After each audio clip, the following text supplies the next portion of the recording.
Hi, everyone. Welcome to our September event for the How Have I Not Read This book club, partnering with Milwaukee's Boswell Book Company. You can order a copy of Laurie Colwin's Home Cooking on their website at boswellbooks.com. My name is James Meter with Knopf Doubleday Publishing Group, part of Penguin Random House. If you'll bear with me, I have just a few housekeeping items to touch on before I introduce tonight's remarkable speakers and turn the next hour over to them. If you would like to submit questions for our speakers, and we certainly hope you will, you can do so by utilizing the Q&A module, which should be available at the bottom of your screen. You can also upvote questions submitted by others. You can activate the Zoom chat, which should also be at the bottom of your screen, and comment along with the conversation. We suggest toggling your chat from all panelists, which is the default, to all panelists and attendees. This will make your comments available to the whole group and perhaps spark some friendly discussion. The How Have I Not Read This book club looks to Knopf Doubleday's extensive library to pull out the books from past years that have really made an impact on both the culture and on individual readers' lives. We think Laurie Colwin's Home Cooking is just such a book. The author of 5 novels, including Happy All the Time and Family Happiness, and 3 collections of short stories, Laurie Colwin's most beloved timeless book is widely considered to be her memoir in essays, Home Cooking, weaving together memories, recipes, and tales of years spent in the kitchen. Home Cooking is a manifesto of sorts on the joys of sharing food and entertaining. And so who better to discuss this book's joys than our guest this evening?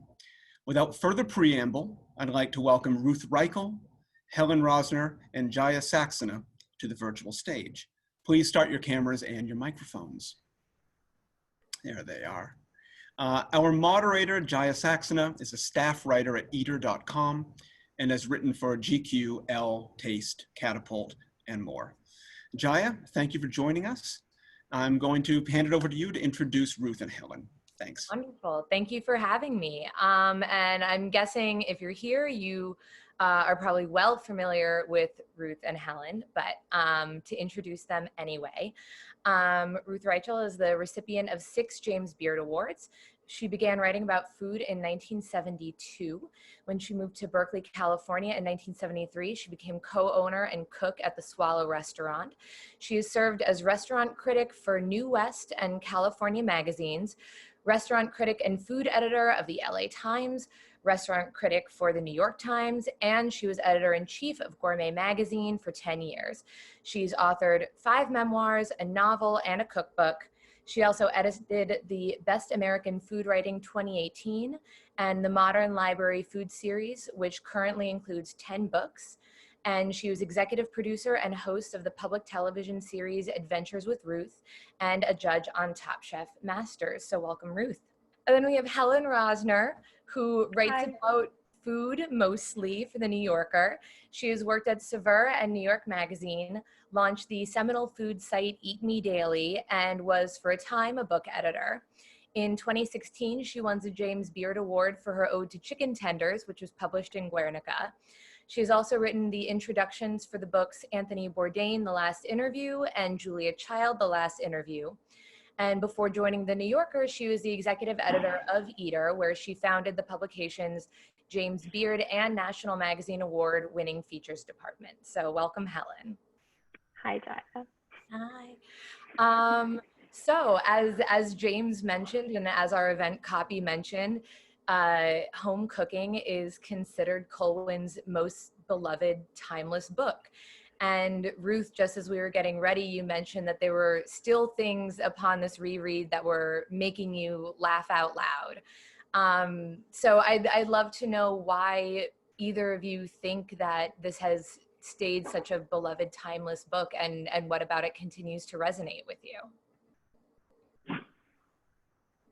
You know, I think that Laurie is the most, she's the most lovable writer. She somehow, her voice makes you feel like you wish you knew her, that she would be your best friend. And it's an amazing ability that she has to make herself seem almost instantly like part of your life. You know, she makes it look easy. It's not easy to do that. And I think it transcends time in a way, because rereading this book, I hadn't reread it in a long time, and rereading it, there's a lot of stuff that doesn't really work for today, and it doesn't matter. You still love her, and even though you sort of go, oh, wait, this doesn't apply anymore, you still are happy to read it and you want to talk to her about it. I feel like it's really evident that she is a master of character. And I think often in first-person writing, especially when it's nonfiction, as a reader, but also sometimes as a writer, you're not always aware of the fact that like the I in the book is a character, and that it's a shaped character, and that there are decisions that the author can make. And I think oftentimes when people are writing memoiristically, or when they're writing about their own lives, these decisions are made unconsciously, but there are decisions that you make about how to shape the character of who's speaking. And she's so masterful at that. You don't see it happening. I mean, just like Ruth said, it appears effortless, but it's so not. I mean, I think that all three of us have done a fair amount of first-person writing, and we know how hard it is. And I think anybody who's watching right now who's ever tried to do first-person writing knows that there's nothing harder than making it look like it didn't take any work. Like just the easy conversational flow of narrative and perspective. And she's just so easy. She's so easy. She's present, and there are quirks, and she's self-deprecating without ever becoming unreliable, and she's confident without ever becoming too authoritative. And she has all of these fascinating friends. Like, how does she have so many friends? It's amazing. She has so many more friends than I think I have ever had at any one time in my life.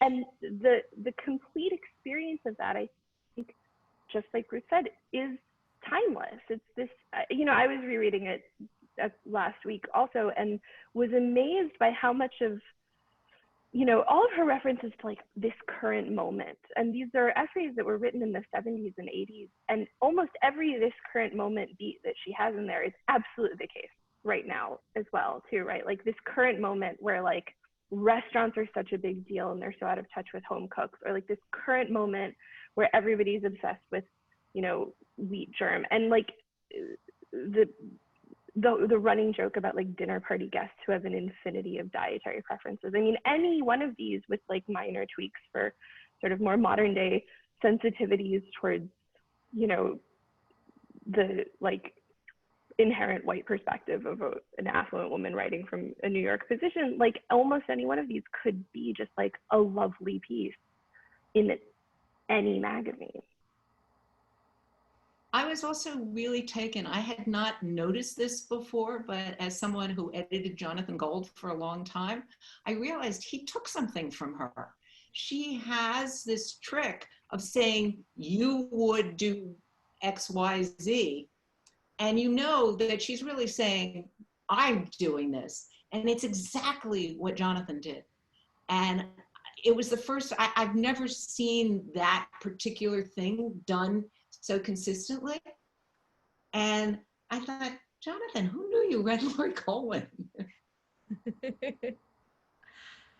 person. It's masterful. No,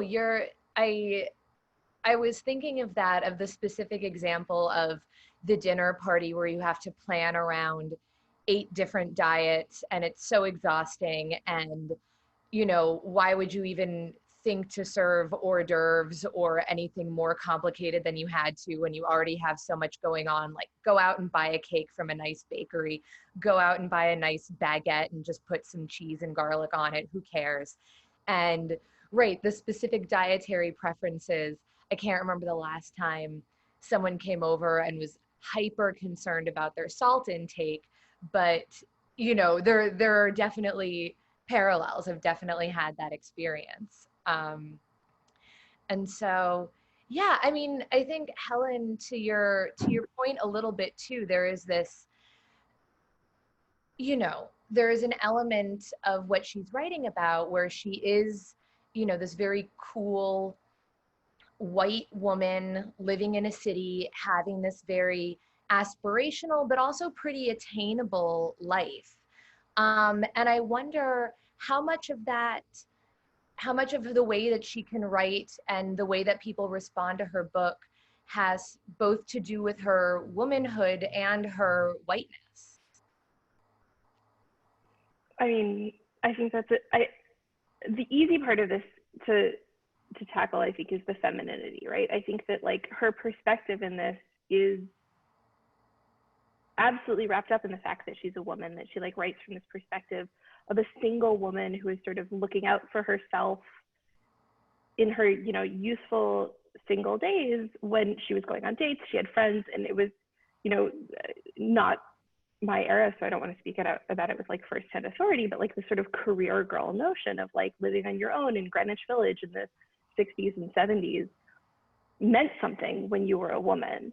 And I think, you know, whiteness is very evident, and it's essential to her, you know, access to New York, her familiarity and confidence walking through the spaces of New York and Long Island that she talks about within this. And the perspective, I was actually surprised reading through it. She brings in the course of her cooking in very kind of offhanded ways that I admire. I was surprised by how sort of effortlessly she brought in aspects of Chinese cooking and aspects of Middle Eastern cooking without elements of exoticizing, right? It was very much this idea of like, I live in Manhattan, I live in New York, I'm a person in the glory days of these gourmet stores, right? Like the heyday of like Dean and DeLuca and the Silver Palette, and that whole moment of like tarragon vinegar and turmeric was just like entering the vast American lexicon. And she's like right there in it, being like, look at this bounty of riches. Never, I think the only food that she really kind of makes fun of in the book is like the stargazy pie, eels, and British food. You know, she never turns a negative perspective on non-white cultures. But it's still, you know, I think impossible to separate her gender and her socioeconomic status and her race and her identity as a Jew and then as a secular Jew. I mean, the Jewishness thread throughout all of this is also really present.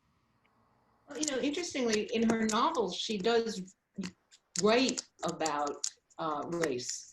I mean, one of her books is about a white girl who's a backup singer in a black band and deals a lot with what it's like for her to be back in white society. So she's very conscious of that, even though it doesn't appear in her food writing. Yeah. Yeah, I think that's an example of what you were both saying about how this writing maybe appears effortless. It appears like, you know, she's jotting something down on her diary or telling a story to a friend, but it's really so considered, and what she includes and what she leaves out and how she includes it is clearly, you know, a matter of expertise. I'm curious, have either of you cooked anything from the book? I have bookmarked many things to cook in the reading, but I have not done it. I'm a little worried by her preferred timing for chicken. And a lot of these recipes are for chicken. And she basically, I mean, there's one recipe where she says you cut the chicken into pieces and then you put it in a 350-degree oven for 2 hours. And everyone's horrified right now. And I'm guessing that editors, because in later pieces she says, you know, cook it as long as you like your chicken cooked in later recipes, because I think editors must have said, it's a really long time to cook a piece of chicken. The one dish that I've made from this is not one of the dishes that's like written as a recipe. I made her mom's pink potato salad. I don't know if you remember this, but at the beginning of the potato salad essay, she sort of makes this offhanded reference to the potato salad that her mom used to make when she was growing up that has ketchup like mixed in with the mayonnaise. And I was totally enamored of this. I grew up being like, the way some kids just like live on ketchup, I lived on a ketchup mayo mixture, like we called it Russian dressing, and I was just obsessed with it and I ate it on everything. And it's delicious. I mean, ketchup and mayo mixed together is absolutely heaven. And I was so intrigued by this idea of like Russian dressing based potato salad that I went and I made it a couple years ago for a barbecue actually, and people were slightly horrified. But then it was totally gone by the end of the afternoon. I mean, they ate every single bit because ketchup and mayo together is delicious. Yeah, no, that's good.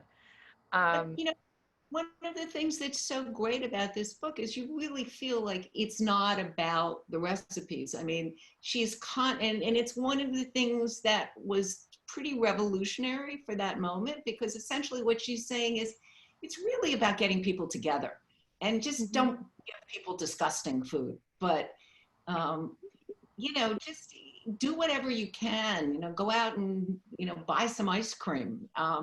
It's fine. And in a time when the people that she was writing for were very pretentious about food, she was sort of saying, you know, come on, don't do that. Just, you know, your friends want to be there because they want to be at your table and they want to talk to each other, and get them together and just make sure, you know, they have enough to eat. Yeah. I mean, there's that hilarious moment when she's talking about dreadful dinners, when she says this Scott who's invited them for dinner. Oh, God. And this thing, sausage and pineapple and uncooked rice, but he sort of looks at them and she says accusingly, as if it's their fault, there may not be enough. Yeah. And, you know, and her idea is just, you know, just make sure there's enough and that you're welcoming, and the rest really doesn't matter. Yeah. I am like deeply intrigued though by there's one of the recipes, I think it's in the chapter for on picky eaters, but it might be, sorry, my AirPods are falling out of my ears, which feels like a very, I don't know, I feel like my limbs are falling off or something. There's a recipe for like chicken in chicken sauce, and it's the most, it feels in so many ways like this restaurant was like constructed in a lab to speak directly to my heart, because it is like ultra concentrated chicken stock that is so concentrated that it becomes effectively a glaze that you pour over absolutely unseasoned poached chicken breast. So like the stock that you reduce, you take the chicken breast, you put them in plain water. Can we also, sorry, I have so much I want to talk about. I want us to come back to the idea of how frequently she specifies using spring water to cook food, because I feel like that's such a fascinating relic of that particular moment. The idea of filtered water as something that you should specifically, you know, be seeking on here. But like, yeah. Makes sense. Yeah, I guess so. But like, you know, so you take these chicken breasts, absolutely plain, there's no salt, there's no seasoning, and you just gently simmer them until they're poached. And you take the chicken breasts out and then reduce the water they simmered in until it's a sauce. And then you serve that over sliced cucumbers. It's like raw cucumbers, poached, unseasoned chicken breast, and ultra concentrated poaching water. I don't know, there's something very appealing about that. There's a lot of her recipes. You should say that, because earlier Jaya and I were talking about it and I said it sounded absolutely awful to me. Oh no. I'm just fascinated at a recipe named chicken in chicken glaze, because for anyone watching this, there is an episode of that show Arrested Development where a character who is a notoriously bad cook makes something called chicken in chicken sauce. So it was the only thing I could think of when I saw that recipe. But I mean, you're right. The idea of like a really, really concentrated gelatinous chicken stock over chicken, and then with the crunchy, crisp cucumbers, like that sounds pretty appealing. I can Yeah. There was this Brooklyn restaurant that I can't remember the name of, but like a year or two ago, it was like this lovely, lovely restaurant, and they had this sort of briefly very Instagram famous dish that everybody like photographed from directly overhead, because it was this circular plate, and it was a boneless, skinless chicken breast that had been poached and like beautifully sliced and fanned out. And then on the other half of the circle of the bowl was a beautifully sliced, fanned out avocado. And then there was a lot of cucumber, and there was some sort of lovely green sauce underneath everything. But it's basically the same idea, but with an avocado. I mean, I would add salt, right? But like, I don't know. Cucumbers are one of my favorite foods because they belong to the category of crunchy water. And I feel like the simplicity of, I don't know, it makes me happy. This has been a great cucumber year. I mean, from the farmer's market, the best cucumbers I have ever had. I've been eating cucumbers like crazy. I'm with you on the cucumbers. Yeah. It's just the saltless chicken that. I wanted to ask you both, because so many of the recipes, especially the ones that aren't written out officially as recipes, but are more just vague guidelines of how to throw something together, register to me as this category of house recipe and house dish, where it's something that you make in your own home.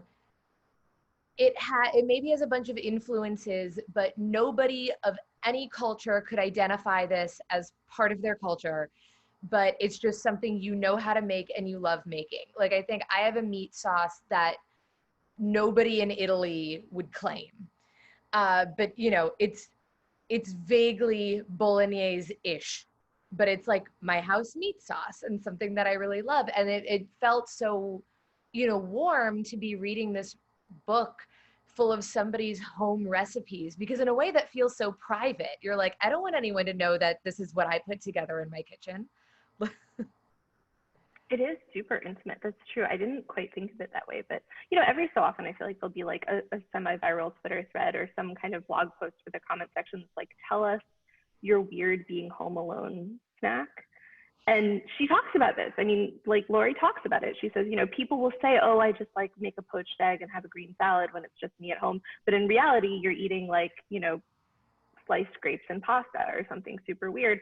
And it's true. And she's just like, she owns it. And she has supreme confidence in her palate and in the replicability of these things that she puts together. And she's just like, sure, why not? I'm going to add fermented black beans to this eggplant. Well, and like, her passion for fermented black beans is incredible. I mean, yeah. given that we're talking about the 70s, when almost nobody in America had heard of fermented black beans, much less had them in their pantry. And she's putting them on everything without even commenting on it. You know, it's like, I'm going to eat this eggplant with fermented black beans. And I mean, I started noting how many times they appeared. They happen to be one of my favorite things too. But I thought, I want everybody to buy this book so fermented black beans come back into. Yes. Wait, so Jaya, what's in your house meat sauce?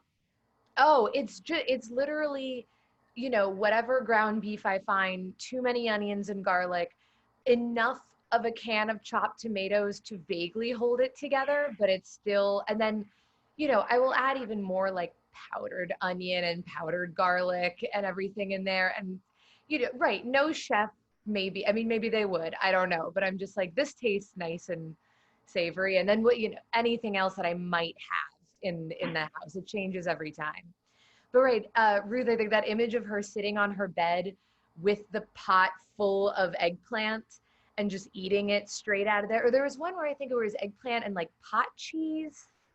And fermented black beans. And the black beans, where it's just like, oh, I would never have thought to put cheese into that equation. But of course, you sit there, if it's just you with your own pan and you're, why dirty a dish? It's so great, because and then she talks about afterwards, she goes and washes the dishes in the bathtub. I mean, it's a romantic vision of the young girl on her own scraping by in Greenwich Village. You know, I mean, it's like a movie. Yeah. There's also something so profound about like the private sensory pleasure of cooking dinner and eating dinner by yourself alone without chronicling it. I mean, of course, obviously now she has chronicled it in the book, so there's a little bit of a catch-22, but so much of the romance of that is just creating these moments that exist only for oneself and that are purely ephemeral and that are not broadcast. You know, you don't share it with a friend, you're not like out in public at a restaurant. It's just, what is the sensory input that I need right now to make me happy? And that's incredible. I mean, it's ravishing. There's something so exciting and subversive about that, which is maybe like its own commentary on both me and society. But, Yeah. You know, one thing I wanted to ask, I think Ruth, you were saying before that this, you know, in a time where people were being real snobs about food, here was somebody who's not trying to be an expert and talk down to you, but someone who's really focusing on the idea of food bringing people together, the idea that food should allow you to have a good time with your friends and your family. And I'm wondering if either of you see a through line between that and sort of what food blogging turned into. Well, I mean, there has certainly been a lot of writing about how Laurie was the original blogger. Mm-hmm. And that, in fact, you know, these dispatches were like blogging. But, you know, when I first got to Gourmet, everybody who came in said, I want to be the next Laurie Colwin. I mean, I must have heard it, I'm not exaggerating, 100 times. Oh my gosh. And, you know, very few people, I mean, there are a lot of good blogs out there, but there are very few people who master it as well as she does, you know, who, and I think it's very much what Helen was saying. I think most of the people who are blogging don't really understand that they should be creating themselves as a character. And they're not as self-conscious.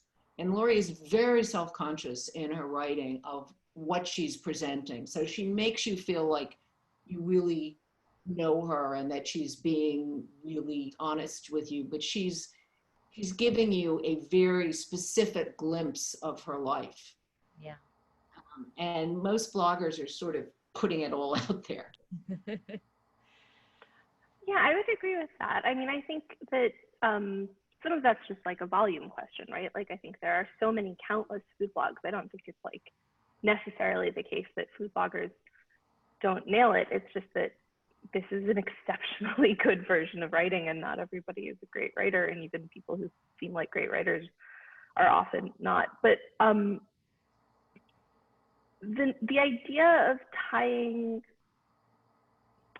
the idea of the recipe as almost like a punctuational unit within the narrative of a story is something that I'm very interested in.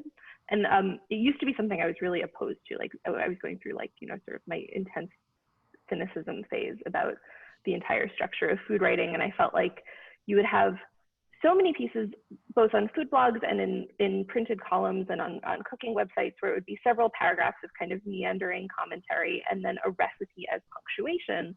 And the recipe kind of gave a reflected reason for existence onto the prose that would precede it. And one of the things I really love about Laurie Colwin's writing, which is also something that I love about what I think of as some of the best cooking writing done by folks who are not her, though she's certainly the pioneer, is that the recipes are part of the story. They aren't the reason the story exists. And, you know, she refers to them, and there's sort of meta commentary around them, which will be like, you know, leading into such and such a recipe, but they're not secretly the reason you're there. The reason you're there is the stories she's telling and the worlds that are around them, and they help contribute to the recipe, but they're not, it's writing about cooking. It's not writing so that you can pretend that you're reading literature when you're really just making dinner. Yeah.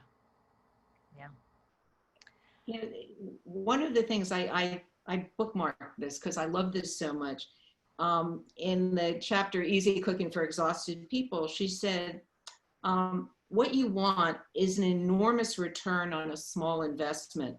Almost the only situation in which this is possible is cooking. And I think it's both a commentary on cooking and on writing, because she's writing that. And if you turn it around, what she's saying is this is not possible in writing. You are not getting an enormous return for a very easy investment. And I think it's true for both things. And it's part of what we love so much about her, is that she gets that about both writing and cooking. Yeah. Yeah. Well, all right, we're starting to get some questions from people who've joined us. The first one is, I would love to hear the panelists recall their worst mistakes or dinner parties like Colwin did in her book. So what's your equivalent of the Scottish pineapple, hard rice, not enough for everybody dish? It would kind of be the opposite of not enough for everybody. When I was 21, I wrote my first cookbook. I was living in a loft on Rivington Street on the Lower East Side. And when it was finished, I invited my editor up for dinner. So first of all, this sort of very elegant editor had to climb her way up 5 flights to come off the Bowery, which was very scary in the early 70s. And so she didn't love being in our neighborhood, and I knew that she wouldn't. So I decided to do a very elegant dinner. And I made a dinner that was, everything was exaggerated, you know. I mean, it was like I made 12 first courses. I was so nervous that I just overdid it. And I think everybody got sick at the end of the dinner. It was just, it was too rich and too much. And, you know, I should have kept it simple, and I really did. I just wanted to show off for her, and it was a disaster. And there she is sitting in our horrible loft, dying to go home, and I am giving her, you know, one cheese, cream, butter laden dish after another. I don't know, that sort of sounds like heaven, Ruth, but I guess my worst disaster was I was making dinner once for a boyfriend's parents who were coming over, and we had decided that we wanted it to be kind of casual, and we were going to make, and there were, you know, apropos to a Laurie Colwin discussion, there were a lot of dietary preferences that needed to be accommodated in the course of the dinner. And so what we settled on was a taco buffet. So there were going to be 5 or 6 people. There were a couple of members of his extended family who were going to come over. And the one thing that everybody ate was meat. So I basically, in the morning, I put a brisket in the slow cooker, and I was going to turn it into some kind of barbacoa. And we had all the, you know, multiple types of tortillas of various degrees of gluten and non-gluten and all sorts of fixins and things like that. And my plan was that I would get home from work at about 5:30. The brisket would be gorgeous after having slow cooked for hours and hours and hours. And then I would shred it and season it and reduce it and do all sorts of things. And I got home, and it turned out that a fuse had blown, and the slow cooker had sort of been on for maybe at most 45 minutes. And what I had was just a slow cooker with a slightly gray piece of meat that had cooked briefly. And there was absolutely no way to salvage this with what we had. And I was, you know, I had a very, very slim budget. I think I'd spent like all the money I had in the world on this piece of meat.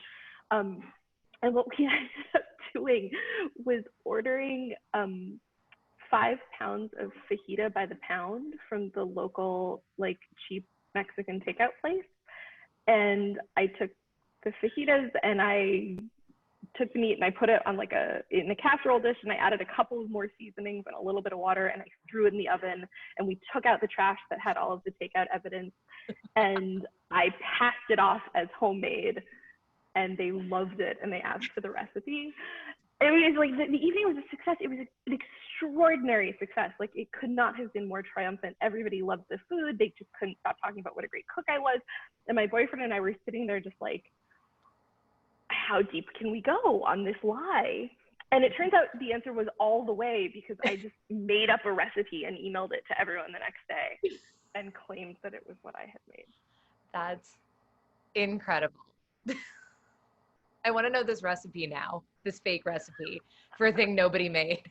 I mean, I think it was just like, you know, like cumin and orange juice. I mean, it was probably like a semi-legit thing, but like I had never made it before. I literally just like pulled it out of my ass completely and pretended that I had made this incredibly delicious takeout fajitas.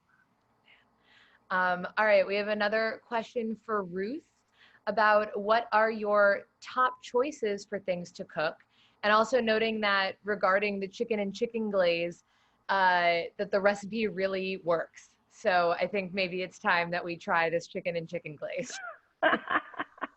Maybe with a few black beans on top. Yes. So yeah, what are your top choices for things?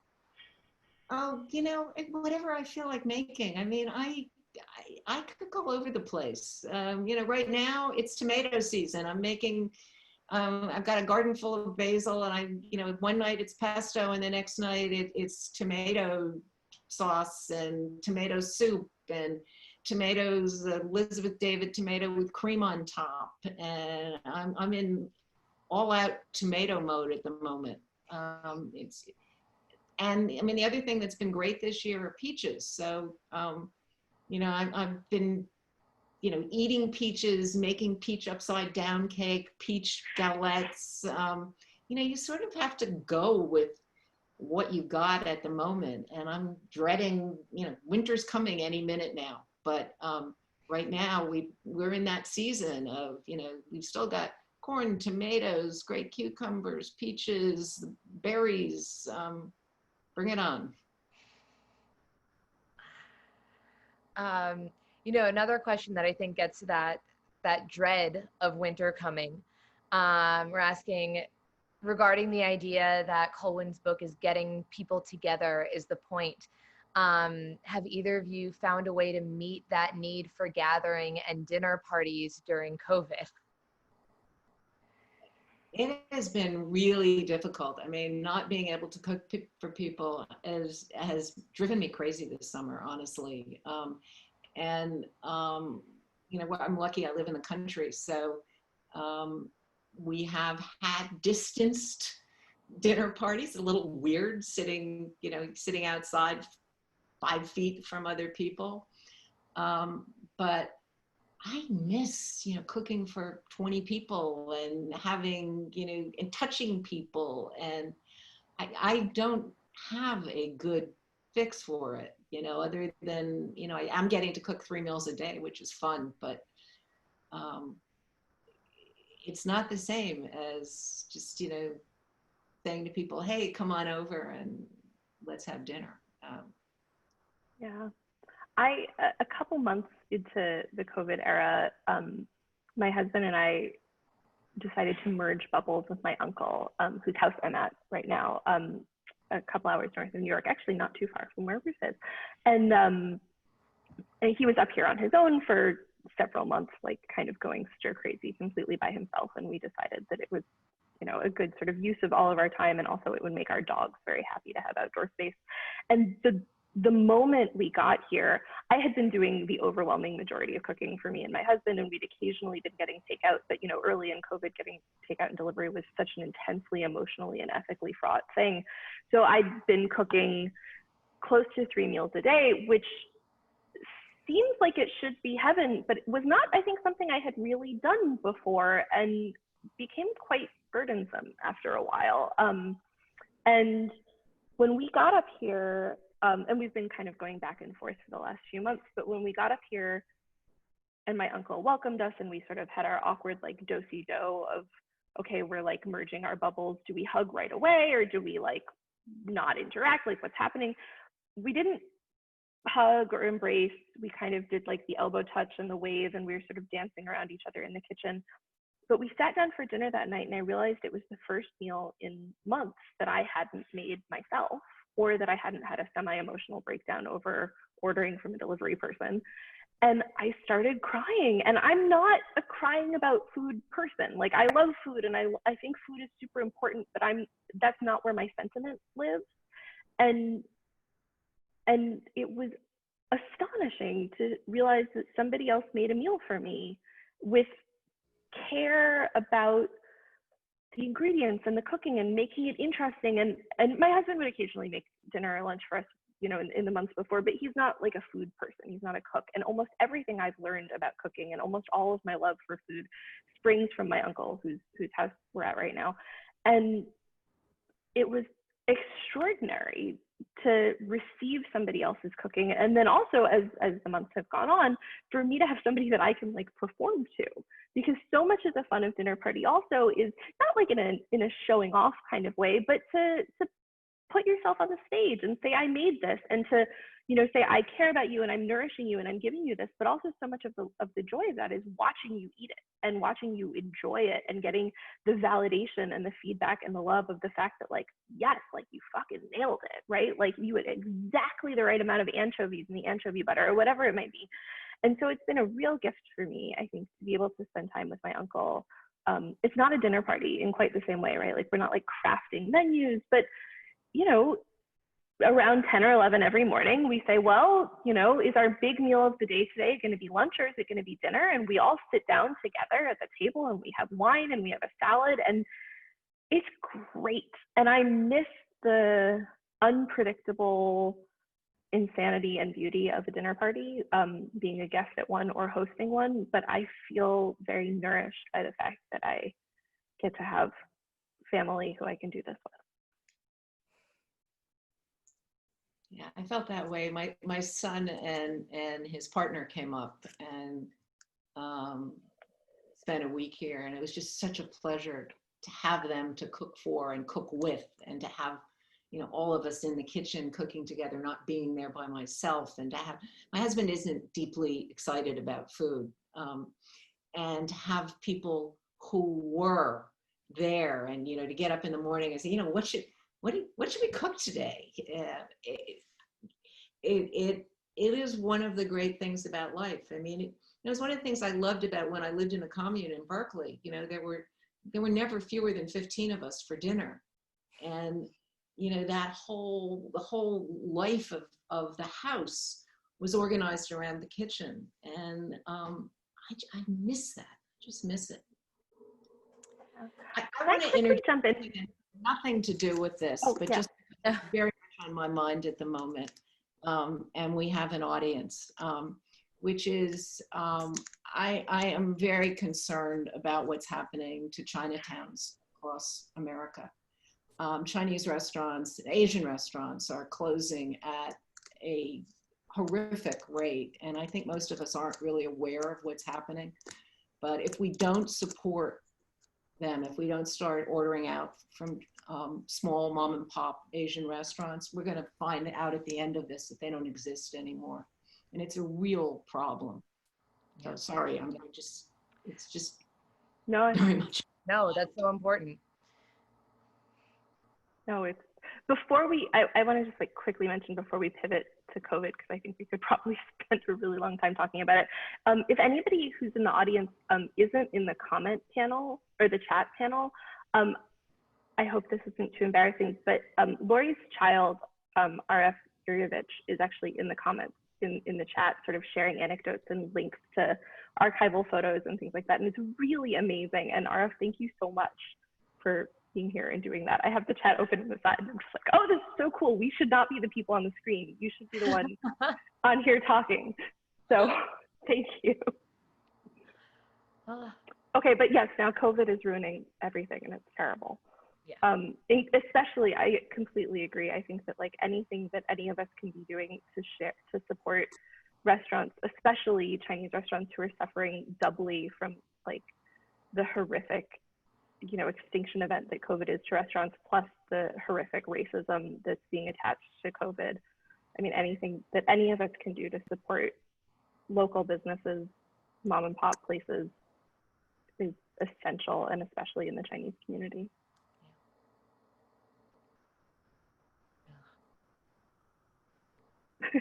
Jaya, back to you. No, you're both so right, and there's just like nothing. There's nothing to add to that, right? You're just correct. We should be doing that.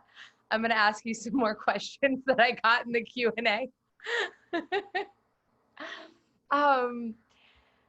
Hold on, let me scroll and see what the next question was as we all okay, so on the subject of dinner parties, if you could have a dinner party right now and Laurie was one of the guests, what would you want to make for her?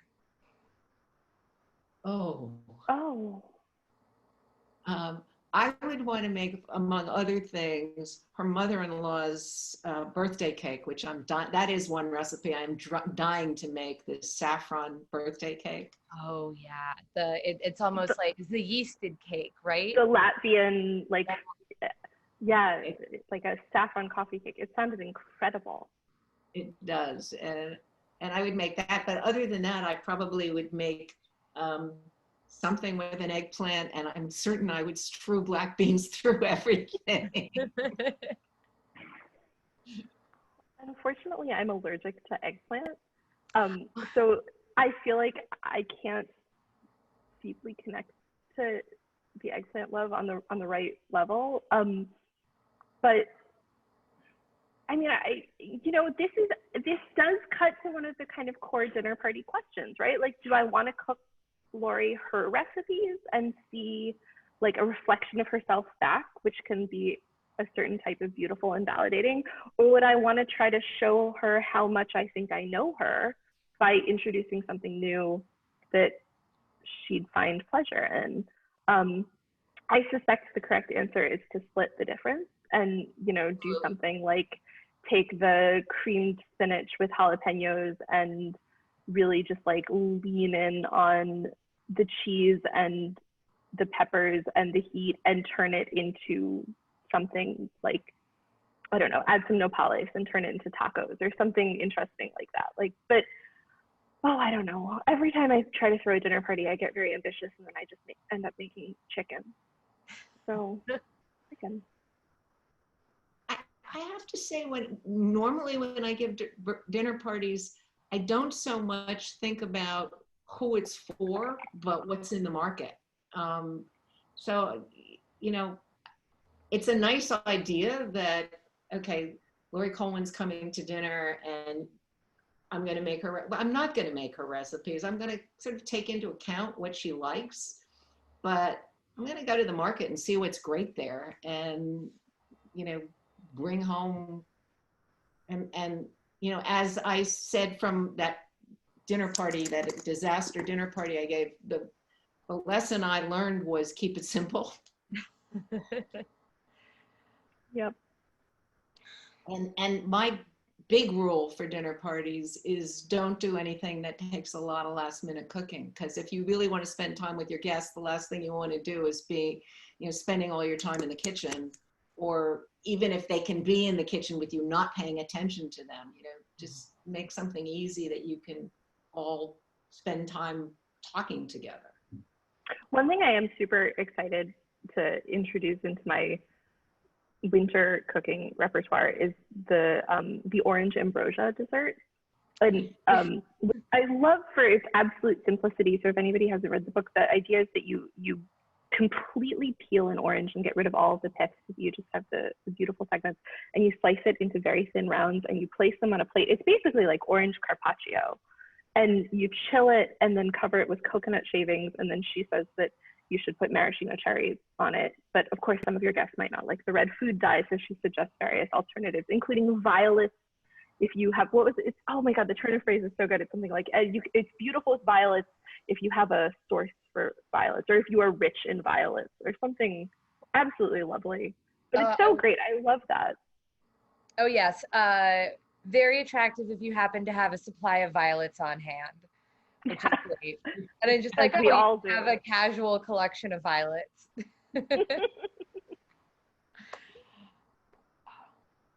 All right, we have another question from someone who says they first learned about Laurie through Ruth's writing, and wondering, when did each of you first encounter Laurie's writing?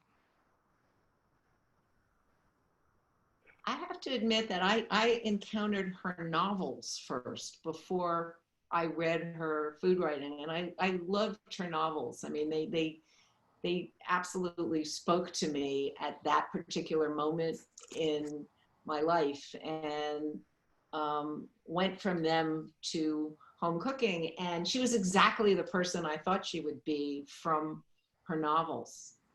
And, when I got to Gourmet, it seemed so strange to me that her work had appeared in Gourmet, because Gourmet in those days, I mean, she was so not like the other writers in Gourmet. And it was like a huge, smart thing on their part to have her writing these pieces, which kind of were like almost a commentary on the magazine at that moment. And the amazing thing is that she was so beloved that on my first day at the magazine, I opened a closet and found hundreds and hundreds of letters that people had written after her death to her family, which for some reason had never sent on.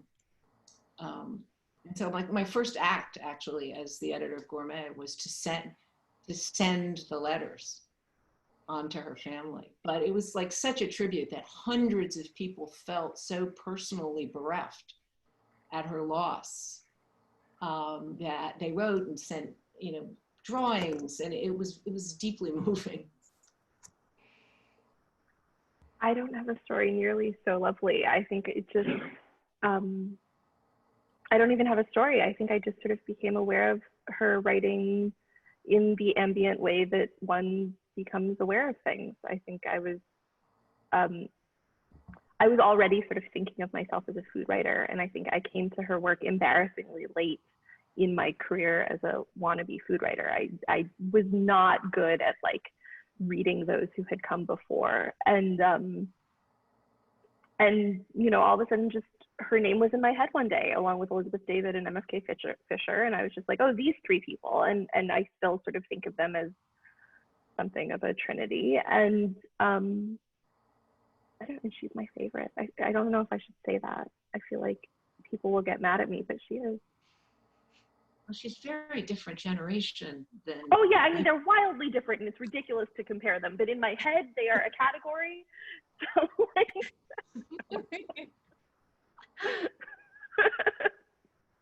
I mean, the thing about her is that she was a very young writer when she was first writing. I mean, her success was very young. So, you could think of her in the same breath as David and Mary Frances, but she's really not at all the same generation. No, not at all. All right, we have another one. I'd love to hear the panelists share one of their most memorable meals that they've cooked for themselves, these sort of undocumented, weird home meals, and what made that meal so special. We have a recurring weird home meal that, for reasons I have not quite figured out, my husband named MASH. And MASH varies often, just like your house bolognese, Jaya. But the core elements of MASH, which never vary, are ground beef and sauerkraut. And basically MASH is a big pot of stuff, and you start by sauteing ground beef and usually lots of onions and garlic, and then you add whatever is in the fridge by way of leftovers. I think the original version involved mashed potatoes, which is why it started being called MASH. And it was some kind of weird version of like Cole Cannon that also had meat in it, but also the mashed potatoes had been this weird recipe that had curry in it. And so like, it just was like all over, like fresh curry leaves curry, like not just like curry powder. And so basically it's like sauteed ground beef with sauerkraut and stuff. And it's unbelievably delicious. It's the ugliest pile of glop you've ever seen in your entire life. But like, it's perfect, and I love it. And it was born as a way to use leftovers, and now like I go intentionally buy the ingredients to make it. I want to make MASH now. MASH. Sounds good. It's delicious MASH. So the thing I make for myself, because nobody else in my family will eat it, I love Japanese mountain potato, yamaimo, which basically when you grate it turns into goo. And as you can cut it into sticks, and it does this amazing textural thing in your mouth where it's crisp when you bite it and then it just dissolves. And my family finds it completely disgusting, but on my own, I often have, if I happen to be near a Japanese grocery store, I will buy yamaimo and cut up sticks for myself and eat them either with umeboshi or wrapped up in nori or just with a little bit of soy sauce. And it's one of my favorite things to eat by myself. The other thing I love to eat by myself is a piece of good bread with a toasted, ideally, with a very thick slab of sweet cold butter on top and really good anchovies. And Oh yeah. that is a perfect meal for me. I don't think that counts as like an embarrassing personal food. I think that's like, I mean, neither of those really. Those are both incredibly gorgeous. Like I shared this embarrassing concoction of sauerkraut and ground beef and leftover mashed potatoes. And you're like, I make this beautiful, elegant Japanese meal for one, or I have a perfect anchovy butter. I mean, I would expect nothing less. It's so Weird. Inspiring. I aspire to this. Okay, wait a minute. What can I say that's embarrassing? I mean, I don't find food ever embarrassing. No, though. nothing's embarrassing. It's just, I don't know if I'd ever write up the recipe for Embarrassing? mash. Okay, I'll tell you the other. Maybe this is embarrassing. Peanut butter and jelly sandwiches, one of the great food, to me, really great combinations. I mean, I will happily have peanut butter and jelly sandwiches for dinner. It's a classic. Classic. I agree. Ah. Or if you want kind of disgusting, what in my first husband's family was known as a Mac special, which was peanut butter, mayonnaise, and cut up pimento-filled olives. There we go. Oh. Yeah. Okay. That is special. That's, yeah. Have not heard of that one before.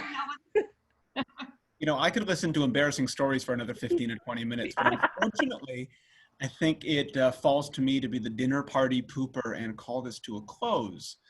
Is that okay, everyone? That's okay. Oh, wow. I want to thank you Your all Zoom. so much. Like many of you, I was reading through the chat during this, and one, I mean, there were many amazing comments, but one of them summed it up perfectly. Quote, honestly, this panel and this sidebar chit chat is so great. I feel like I'm at a dinner party right now. And it's at least the closest thing that maybe some of us have gotten to. I want to thank everyone for taking part.